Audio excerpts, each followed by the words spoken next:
Pasca diumumkan PPKM level 4 di Kota Banda Aceh, sejumlah sekolah di Aceh kembali menggelar proses belajar mengajar secara daring.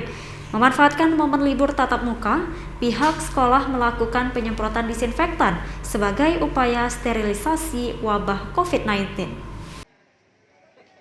Madrasah Sanawiyah Negeri 1 Kota Banda Aceh merupakan satu dari sekian banyak sekolah di Banda Aceh yang disemprot cairan disinfektan oleh anggota TNI dari Koramil, Kecamatan Kuta Alam, Banda Aceh. Adapun ruangan yang disterilkan dengan cairan disinfektan diantaranya ruang belajar, ruang guru, perpustakaan hingga ruang kantin sekolah. Penyemprotan itu dilakukan saat proses belajar mengajar terpaksa dihentikan sementara waktu karena status pemberlakuan pembatasan kegiatan masyarakat level 4 yang dikeluarkan pemerintah.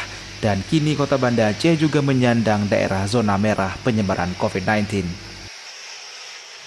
Berdasarkan instruksi Wali Kota Banda Aceh, penetapan PPKM level 4 di Kota Banda Aceh, maka pihak madrasah melakukan PBM secara daring sampai dengan batas waktu 23 Agustus 2021.